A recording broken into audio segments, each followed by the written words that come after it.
Good morning. My name's Tom Oviatt, and I would like to invite you to participate in three miracles with me.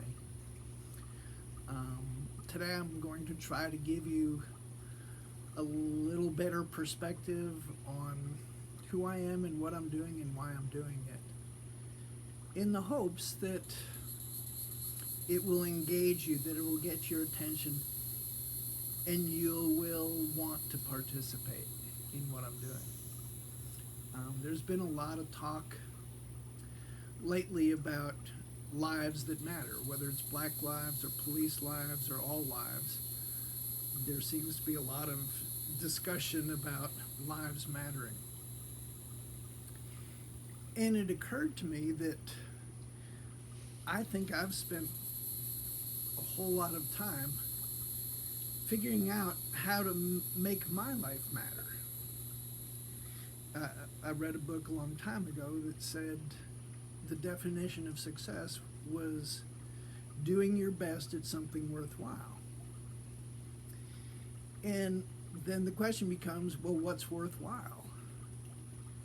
And to me, as a child of God, as a born again Christian, something that's worthwhile is going to be something that God does through me. And if I do it on my own, it's most of the time it's going to turn out an ugly mess.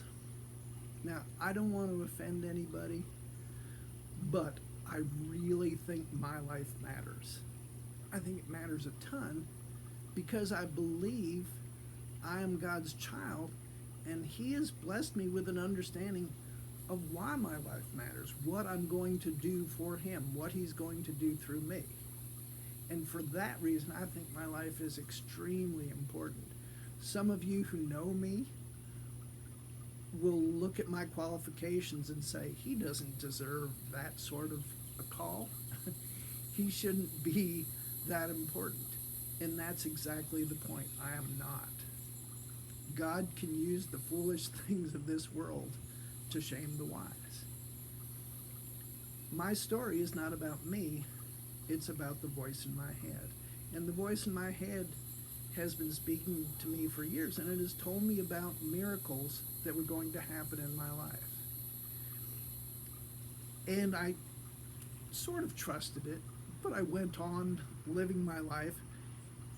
And in time, the impossible things that the voice in my head told me would happen, happened. But that experience was only a miracle to me because I was the only one in that conversation with Him where He told me what would happen before it happened. And it was something that was unbelievable. And yet it happened. And so this time He's called me to do something a little bit different, and that's to invite you to participate in miracles. And miracles so big, they're going to change the world dramatically. I'm talking about changing your relationship with money, changing your relationship with the media, the politicians, and the Federal Reserve. It's a big deal. And when we change the relationship with money, we're going to change the relationship with our leaders when we discover their motives for setting up the money system the way that they have, because they're not trying to help we the people. And when we change our relationship with the leaders, we're going to change our relationship with God and recognize that God really is God, and He does have a plan for our lives, and our lives do matter because the one who created us in a way where we could do great, incredible things. Now, the way, as a Christian, I figure out if something is worth doing is if it has the fingerprints of God on it. The fingerprints of God, you could say, would be loving my neighbor as myself. If the things that I'm trying to do has the basic motive of loving other people, then it's probably from God. Another set of fingerprints you can look for is the fruit of the Spirit. If what you're doing, if the result of what you're doing in your life, and you want it to matter, the result should be evidenced by love for your neighbor, joy, peace, patience, kindness, gentleness, goodness, self-control, faithfulness. If that's what your life reflects, then I think that's a good sign that your life matters by my definition. Now, if you don't believe that there is a God or that he's alive and involved and should be the most important thing in your life, that's okay. But you should be intentional on what you decide is important, what it is that makes your life matter, what it is you're trying your best to do. And if what you're trying to do involves killing, stealing, and destroying, there's a pretty good sign that you've rejected the plan of the Creator and accepted the plan of the one who opposes the one who created you. There are people in this earth who want to do bad things. There are people on this earth who think life's a competition and they're trying to be better than you. They're trying to keep you down. They will like it if you suffer and hurt. If you worry about money a lot of the time because you're frustrated and that you can't figure out how to have enough to live the way you would like to live, there's a chance that it's because the people who set up the financial system wanted you to feel that way because it helps them control you. I believe God has had enough of Satan's plan for money in this world. And he has decided to give his people a break and to come in and work free miracles that is going to change life tremendously. My problem is this sounds unbelievable. And it's hard for anybody other than me to believe God has said that to me, and I recognize that.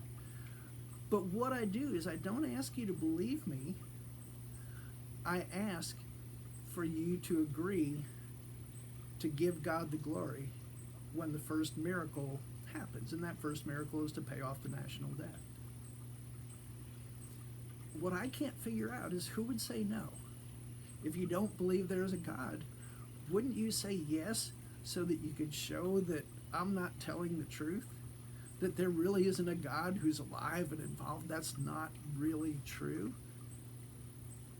What would you be afraid of? If the miracle happens and you find out that God is real, you were invited, and you'll still be invited to participate in a world where God is God and you're his child, and your life has purpose and meaning.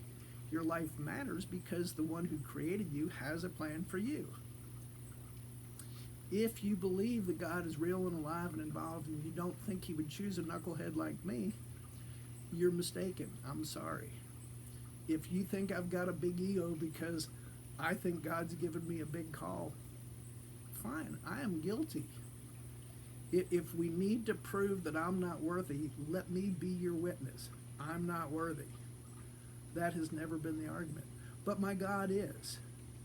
And my God can and will do miraculous things if and when 20 million people will participate. And by participating, you tell him. You don't have to tell me. Tell God that if, through what I'm doing, God eliminates the national debt, $25 trillion. If God makes that go away, you'll acknowledge that that was a miracle done by God. And he predicted it before it happened to you, and you agreed to participate. If it doesn't happen, you're not agreeing to give God any glory. You just get to say, I'm a knucklehead, and I'm okay with that. The funny thing about this is the only way anybody but me will know is if 20 million people agree to give God the glory. If they don't, I can always maintain that, no, that's what God told me. There just weren't 20 million people in this world that would agree to give him credit for the miracle if he did it. And so I'm asking you today to think about this, to consider it. Why would you not want to find out if God is real and alive and involved and wanted to do a miracle that would change everybody's financial system dramatically for the better? God can do it. God wants to do it. He's asked me to invite you to participate in doing it. Does your life matter? Or are you going to live a life that happens to you?